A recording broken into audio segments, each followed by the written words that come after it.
Hello everyone, it's me Clayton. I just finished watching Project Power, which was directed by the directors of Paranormal Activities 3 and 4, and stars Jamie Foxx, Joseph Gordon-Levitt, and Dominique Fishback. Now, Project Power was apparently a script that was being handed over to people for quite a while, before eventually ending up at Netflix, and you can see why it was passed around to so many and so many were interested, considering it is a very interesting concept. Basically, it takes place in a world where there's this pill that can give a person superpowers for 5 minutes. And in that world, we follow three main characters. An ex-soldier named Art, who's trying to save his daughter from the corporation who made these pills in the first place.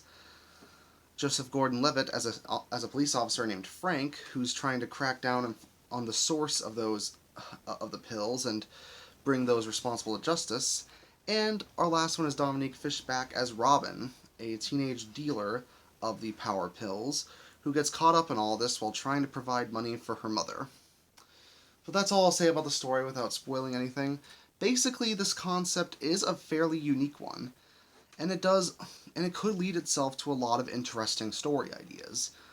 Unfortunately, one of the big problems of this movie is the fact that it chooses to opt for one of the most typical action thriller plot lines possible, with one of the main characters needing to rescue a family member, and him getting the other main character's help in order to solve that issue. And of course, the pills are made by an evil corporation, because of course they are. It feels like for every interesting idea the film throws out, it decides to go for a very generic path when it comes to its execution.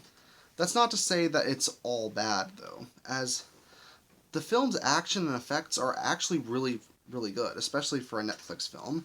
Not exactly on the same level as, say, The Old Guard or Extraction, but the action scenes are well done, well choreographed, and the power pills do spice up the action scenes with people that have fire powers, people who can grow giant in size, people who can resist damage, and people who can have super strength, etc. However, it does feel like those power pills are used mainly for the sake of that action gimmick rather than actually progressing the story much in their own right. I'm not saying those pills aren't important to the story, it just feels like for those action scenes, it feels like they were put in there for the sake of the action scenes being diversified more so than delivering an interesting story.